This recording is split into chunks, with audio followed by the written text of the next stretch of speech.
What is going on, shrimp keepers? We're outside Steve's house here in Cincinnati. Apparently he is one of the biggest breeders in the Cincinnati Fish Club. So I'm really excited to see his fish room. I hear he's doing a lot of crazy things like guppies and live bears and cories and all kinds of stuff. So we're gonna see hopefully some really cool stuff. And so we're gonna go check that out right now. You guys stay tuned and I'll show you an awesome fish room. Oh, nice. Wow. Holy smokes. How many tanks do you have? 70. 70? That's crazy. I had 20 when I moved out of the old house. And so you really ramped it up. So you tripled it. How many angels do you have? A little bit of everything. A little bit of everything. What do you specialize in, would you say? Over the years, it's been everything. I do rainbows, cichlids. I've gotten out of the cichlids. This water here is softer in general Cincinnati. Okay. I've got a fair amount of rainbows and catfish right now. And then probably one thing that I've got that there's a trait in guppies called the geison trait. It's sort of like high fin large swords. Yeah. So the males and females can all have these extended fins.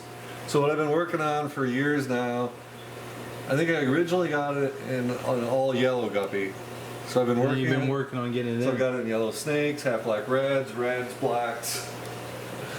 Wow. If you could give one piece of advice to everyone watching, it doesn't have to be fish tank related, but it can be. What advice would you give them? Water changes. Water changes is #1. Yep. And automated water changes, because that saves a ton of time. But when I used to be doing it myself, I would be trying to do multiple things at once, and it'd be overflowing something. Oh yeah. This system has never overflowed. So it's nice. And if you're worried about overflows, you got some floor drains in here? well, there are floor drains. There's also little boat-shaped alarms.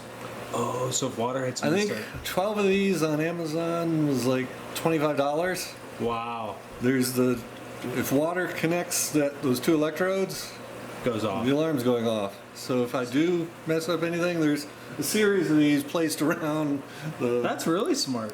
And they're called, what are they, boat alarms? No, it's just an electronic water detector. Finished the basement. She was like, she wanted the basement finished before I moved into the fish room. She's smart. Making sure she gets things done. Yeah, this is awesome down here. Now, is this mainly your man cave, or? Yeah. I see you must have daughters or grandkids. Grandkids.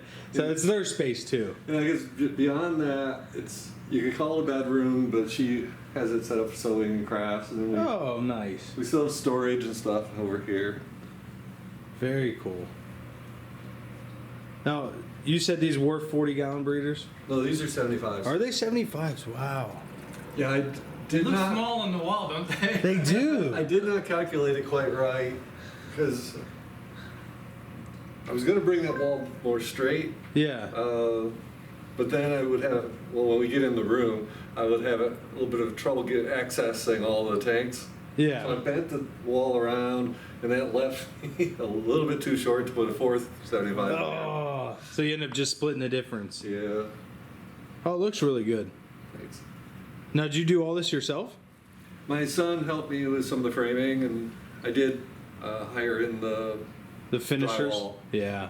And we paint. I wired, and we had somebody, well, and we painted too. Nice. I'm So guessing the fish room's right through here? Yep. Awesome.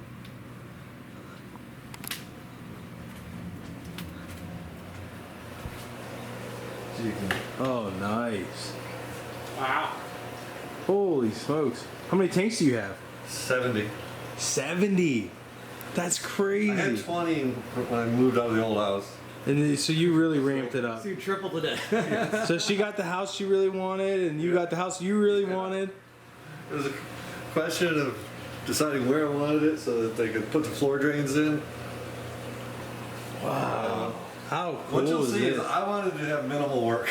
Oh, yeah. So is it all automatic water changes? Yeah, and instead of buying, I actually threw away the old 20 hoods, and I did not want to buy new hoods.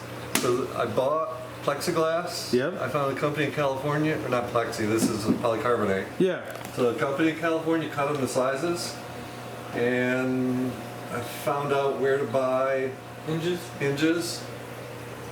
And so and some of these ones, like this one, I think like for 55, the cost for the hinge and the polycarbonate was about $14. Oh wow, that's really inexpensive. And then when you get to some of the tanks, like these 10s over here, when they're turned this way, one of these goes over 2 tanks.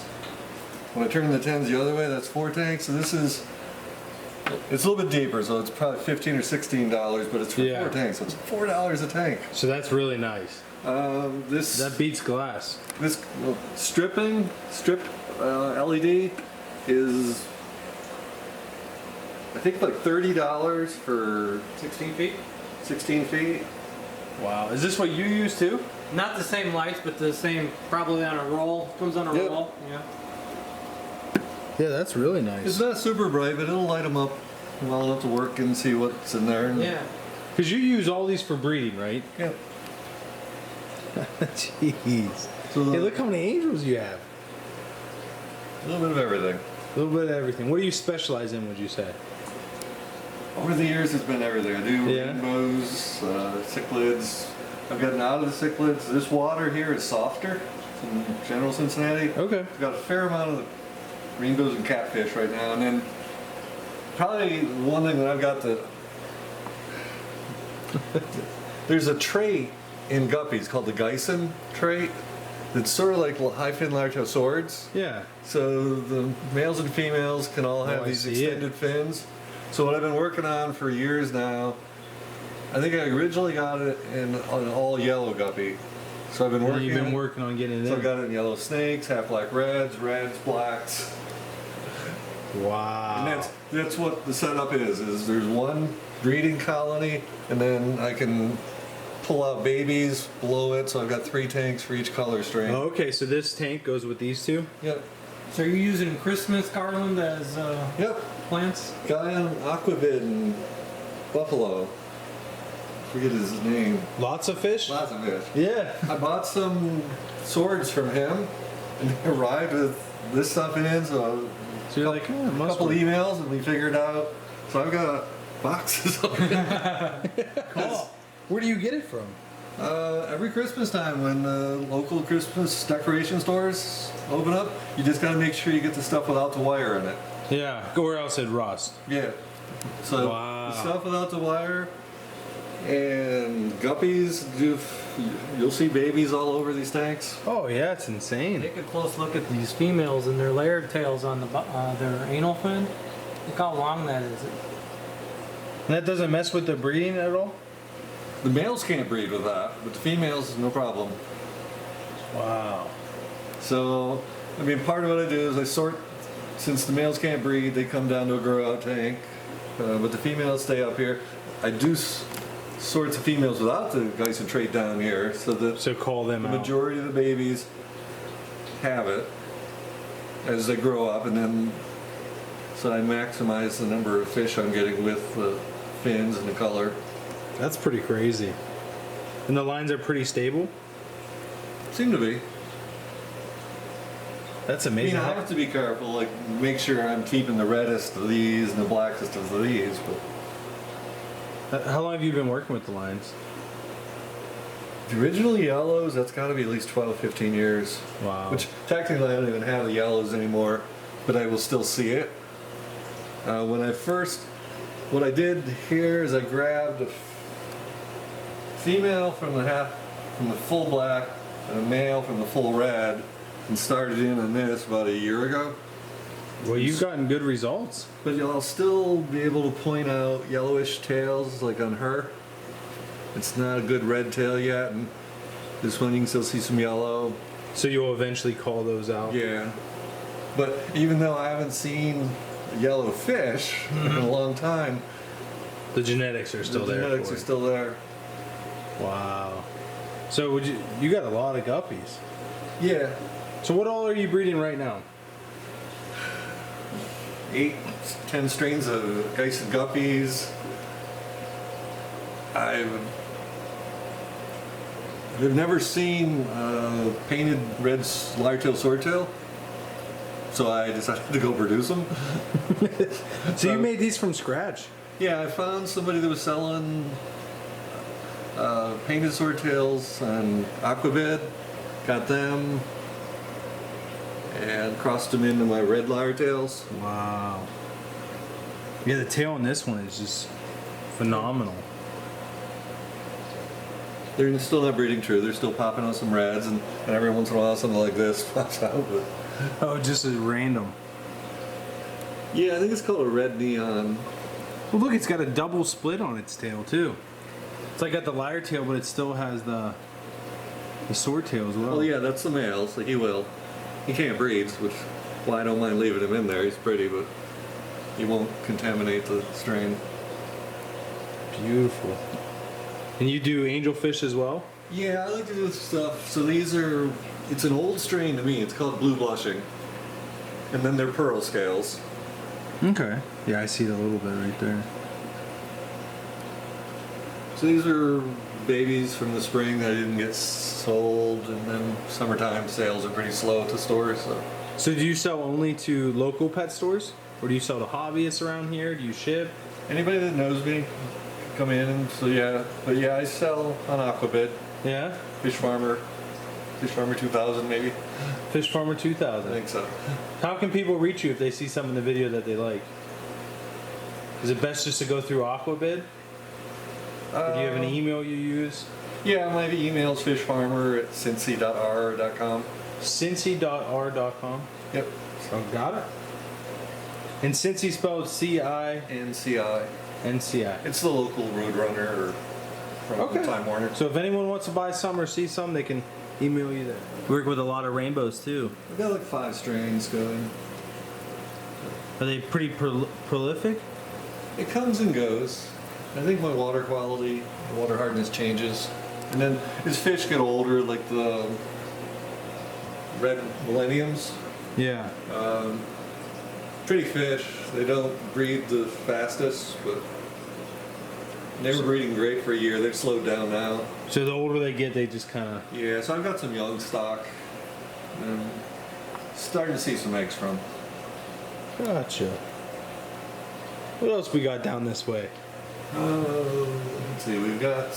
I like how you just do 2 tiers because the bottom always gets neglected if you put anything That's down it. there. So these are, it's, I think, a neon red swordtail, again, the lyre tails. You do a lot with live bears. I Yeah, like it. I've always enjoyed them. It's a...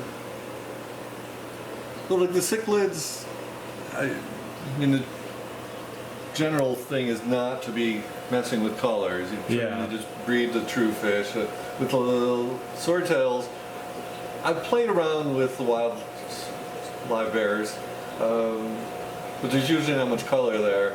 And so for me, the lyre-tail swords and like the geison trait and the guppies is always an interesting thing. It's a lot more genetics. Yeah. Wow, you have so many guppies. How many guppies would you say you had if you had to guess? A couple thousand. Easy, yeah. I mean, it's pretty easy for a 10-gallon tank to breed itself up You to probably have a 100. good 200 in there. And so there's 30 tanks of guppies here. What do you think, Steve? I think this is crazy. It's I a love fair it. amount of work on my part, just sorting them out to make sure I don't mess up the color strains. How much of a water change do you do on them? What I figured out when I was moving in here is I didn't want to have to, I want to do the automatic water changing. I didn't want to have to be worried about setting the temperature. So in the coldest of the winter, I can do a 10% change in here over a 1 hour period and never see more than a 2-degree temperature drop. Just because of, you're only changing 10%. So even if it's coming in at 50 degrees or 40 degrees. So do you do a flow-through system? Yeah, what? I can show you the parts. It's cheap too. That's good. I got this from a company that sells the controllers and actually the drip emitters for doing your outside of your house plants and stuff. Okay. They also sell the sprinkler, like the pop-up heads, but that's not the part we need. We need what they call drip emitters. So they come in Yeah. a gallon an hour, 2 gallon an hour, 3 gallon an hour, and I think a little bit faster. So 1 hour and 1 gallon an hour is a 10% water change Yep. for a 10. 2 gallons an hour is a 10% change on a 20. Yep. And you just have to add a few more drip emitters to change anything. You just calculate it out. So you Yeah. basically do just 10% every day, or? No, 3-4 times a week. Okay. So you space it out a little bit so there's no Yeah. sudden changes. Which I've noticed, I get less Cory eggs. The Cory catfish are, I think, well, They like they're bigger water triggered. changes, yeah. So for them, I've got to actually still go in and do some cold water changes. And I did not want to drill my tanks.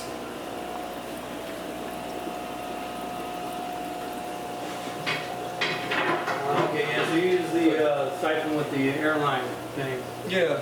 So basically a few pieces of PVC. Yep. Had to drill holes in to the top Yep. elbows, and I just have to fill some water, get the siphon started. This hangs in the tank. Like this is what's hanging out the back of the tank. Yep. So then just put a hose on here and take it down to the system that takes it to the floor drain. So how does it automatically pool? Oh, because the hole's right there. Little drilled holes at 2 different levels, so that if anything clogs up and the water starts filling, there's a second level, which is why you'll see some air gap here. Yeah. That's where the first hole's height is. If I walk around here during water change and I see that the water's all the way up, it's probably because something's partially clogging this. Oh, like duckweed or something got Duckweed. on there, covered But I it can up. actually live with a fair amount of duckweed here, and Oh, okay, so this it overflows into the hole. So this is basically an overflow system. yeah. Right. So you'll see in each of the tanks, well, this black tube that's up here, this is what's being fed by the Sprinkler. sprinkler control system. sprinkler system. And then coming off of here are all these little lines that drip into the back of the tank. Did you get those from Gemco? The drip emitters? No, I think I got it all from the company Okay. that I do that, or got the controller from. So with that, all the time there's probably about 1 inch or 2 inches of water at the bottom of that, Yeah. the overflow. And I figured the more the better, so it doesn't lose the siphon by Yep. accident. Well, actually, the water will be all the way up to the top. Yeah, The the hose water on comes the all the way inside. down here. The water will be up to here. Well, no. I think the water stops right here, No. right? Does it drain Well, here? No. The water will only be up here when that thing is adding water, and water is overflowing here. Yep. Once that stops, given a couple minutes, then the level will start dropping in here towards this level. There. Yep. So there's a couple inches. Now, a friend of mine Interesting. put these all the way up here. So in case, and he did this years earlier than me. So he didn't want any risk of the siphoning being Right. lost. But what he found was, for me, I'll notice that the water level actually is up here, and then it's siphoning over to here. And you actually need some sort of head to get a good rate of water flow. And so with his, he noticed that since these were the same level, that his tanks actually filled up a ½ inch to 1 inch. Too much. I don't know about, but a little bit scary. Yeah. That's really The cool. differential probably between these 2 points probably causes more pressure, Yeah. causing it to siphon better. Yeah, because it's coming in. This is a 30 gallons, so it's coming in at 3 gallons an hour. Yeah. So if it's only going on at 1, it's going to keep filling. Yeah. That's cool. Now, did you come up with that, or did you see it somewhere? Like I said, a friend of mine, we had talked about this before he did his room. His name's Mike Sikowski. He's not too active in the club in the last 10 years, but he did the initial one, put a room together, and then we made some adjustments on it. And Ended up working. yeah, Very cool. Now, what do you feed these guys? 'Cause you got a ton of fish. I have boxes of food. Do you really?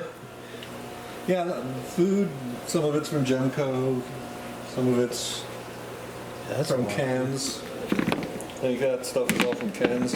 Mainly flake food you feed, or? No, well, probably, yeah. 2/3 flake food. I trade in a lot of fish at the local stores for Yeah. frozen foods. Okay, so you probably do a decent amount of frozen then. Yeah. Very cool. Now, what are these guys? I love the way these rainbows look. Let's see. Precos. Yes, thank you. Plecos are. It's a blue rainbow with a red fin outline. Yeah. Now, Eric was telling us last night that you're probably the best breeder of fish in the club. Is that true? I don't know what the best. But you've bred the most. Yeah, years ago, I had well, at the time I had 20-some tanks and doing angelfish, and then it just got to be too much. So I got completely out of angelfish and asked myself what I was going to do with all my tanks. So there was the breeder award point system, and So you were just shuffling through fish after fish. it was the same thing. A couple of us were doing it together, so we would raise babies, breed them, swap the parents, Oh, turn in the babies for the points. Yeah. So you go out of one fish, out of one pair, you might have 5 people that get the award because you're Yeah. swapping the pair around. And they had to, I mean, as long as the pair was ready to go, Yeah. So they Somebody still could- had to breed it. someone still had to breed them. So it was a couple months. Yeah. Although sometimes you would trade the fish and they would be breeding within a couple days. Oh yeah. You never do. Very cool. Now what do we got over here? A little bit different of a setup. Well, these are the 40 breeders that I decided to get into the L-numbered cats. So I've got, Oh. well, those are Royal Farlowellas. I'm getting some eggs here and there, but the eggs are not hatching yet. Okay. These are yellow 333s. You can see tails sticking out of something. Yep. That's about all you see of the L. Are these the ones you had too, Steve? Yes. That's the L66 parents are over there. And last weekend, I decided to see what was. I knew I've got babies going. L66, those are the zebra plecos. No, well, Don't they look like these are them? King Tigers. King Tigers? Okay. Yeah, I forget. 26 is. Or am I thinking 46? Maybe it's 46. 46. 46 sounds like the zebras. These are the 66 King Tigers, and when I took the tank apart, I think I moved to 25 or 30 babies. Holy smokes. So these are going to be for sale. They're about 1.5 to 2 inches now. Now I see you got power heads on all the tanks. Do you find that the catfish like the bigger flow? Specifically for the L-numbered cats, yeah. Probably, I haven't done it too much. I've just been leaving these at 82 to 84. Yeah. I bred them years ago, and like every 6 weeks I would do up to 84, down to 80 on a 6-week basis. Jeez. Sort of like the simulating rain or something for Cory cats. Yeah. That's pretty cool. These guys, there were at least 4 different batches of fry that came out of here by size. So they were definitely doing well breeding. Yeah, I see little guys like 1/2 inch all the way up through 2.5 inches. Do you ever have to use dithers for them, or they tend to just go without it? Yeah, just Never use dithers. Wow. That's very cool. Then you got a Got- couple over here. see. These are. I don't remember what numbers these are. Oh, I love that pattern. Looks like the snowball pleco. Yeah, that's 201, right? 201. Yeah. I got them as a tiny fry about a year ago. And they've been growing up ever since. Yeah, They're pretty well, big. Well, I think they say for most L numbers they want them like 2 years old or Yeah. so before they breed. I know some have to be real old. Yeah. Like some people keep them for 4 or 5 years before they do anything. This is pretty cool. Can you explain this? Yeah. It was actually it was a guy that used to have a shop up here in Hamilton, and he moved out to Harrison. It's real interesting. He was working on this as a way to easily breed angelfish. And said he was going to apply for a patent, and he went out of business. Actually, those Ooh, are there's eggs on I'm it. not gonna. Yeah, my bad. I didn't even know there was eggs on there. So what this is angelfish like to lay on a piece of slate. Yeah. But a big piece of slate's a pain to deal with. Yep. Hang on a second, I'll be right back. Okay. How cool are those? That's have you seen those before? I have not. It's pretty So, clever. one of the things you can do, you can turn a whole 10-gallon blue. This one doesn't have any on it. You can turn a whole 10-gallon blue and move the eggs into it. Yeah. If you want to, move the whole big piece of slate. His idea was to get them to lay the eggs on here. Just turn this blue, put the air bubbler under here. It fits in there perfect. Fits in there perfectly. It goes. And it's easy to remove. And you can also just put a clean one right back there, and it terrorizes the parents a lot less. Yeah. They still recognize that their eggs are gone, but It's not as traumatic. But there's another piece of slate right there. So do you normally remove them then? Yeah. Okay. That's the best way to hatch them out. If I didn't have them crowded like this, if I had their whole tank, I could try leaving them in there. Yeah. But when it's that small, they tend to eat them. Yeah, it scares them and anything moving around.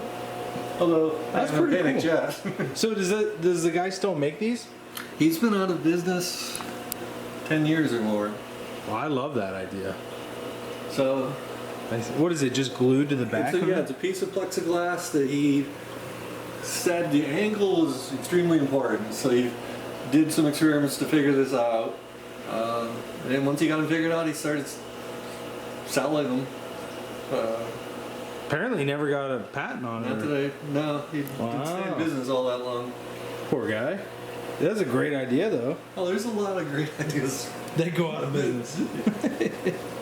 Now the pet store business, It's 20 years ago there were 30 shops open around Cincinnati. Now there's There's what, 3 or handful? 4? Yeah. That's crazy. These guys are nice.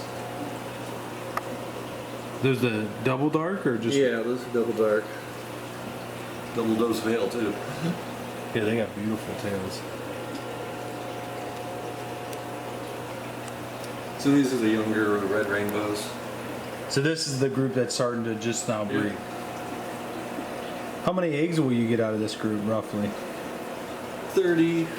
It depends.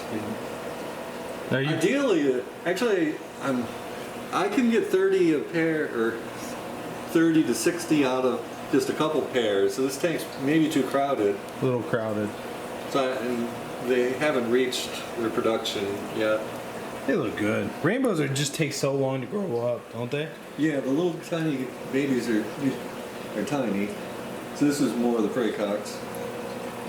Oh yeah, different sizes. So they're pretty good breeders. Yeah. You had a Well, ton that- over there. Like these two tanks I was moving mops over to. The other cool thing about the Plecos, that tank was so crowded, Yeah. they were hatching out of the mop. If I didn't move the mop out fast enough, all those babies in this first tank hatched out of the mop in the presence of the parents. They don't eat them. Wow. That's pretty different. Yes, for a rainbow. That's what Plecos are like that. They can be pretty gentle. Yeah, this is awesome. Little guppies in here, more rainbows. And then these are the 40s that we saw, or the 75s that we saw outside. You ever have problems with these? The filters overflowing out the back, or? Not overflowing. I've had problems where the magnetic system doesn't work so well. Like if the power goes out and it won't start itself Yeah, back very up. cool. These guys have nice color to them. Yeah. What's your favorite fish out of your fish room? It's hard to say. Hard to say. You like them all? Yep. Do a little bit of everything. Anything that'll breed for me and cooperate is a good fish. That's cool. How many tanks did you say? 75-ish? 70 tanks total in here. 70 tanks total. How about this for someone just? Well, actually, I just saw this. So these you probably do bigger water changes on. So then you have 2 overflows, right? I know for sure that anything up to a 55 can handle the 5.5 gallons per hour flow rate. Yeah. I wasn't, at the time when I put this in, I wasn't sure if a single one would handle 5.5 gallons per hour. Yeah. So I've just doubled them up Just to be double- sure. To be safe. That's unique. And they're not too bad to build, right? They're cheap. I mean, it's under $1 per changer. It's mostly the time to drill those 2 holes and then glue them Yeah. all together. How hard is it to get the siphon started? Do you just dip them in water? Or? Yeah, I just go to the sink, take that piece of tubing, fill it full of water, put my finger over the end, and Put it right in. put it right in. It works. cool. That's super How about this? What advice could you give for somebody about a big fish room? Because this is a big fish room. Is there anything that you would have done differently? Yeah, I think I would have figured out a better way to fill the tanks that are at the far end of the room. Why they don't get enough water pressure? No, this is more of like manually, like the catfish, where I need to do cold water changes. Yep. The tanks within the first 20-some feet are pretty easy to reach with the python system. Yeah. Don't have a good way of getting the python to the 30, 40 feet into the fish Yeah. room. So if you had some way to do like a good 40 or 50% water change, it'd save you a lot of time. Yeah. Awesome. Well, Steve, thank you so much for showing us your room. This is awesome. Anytime.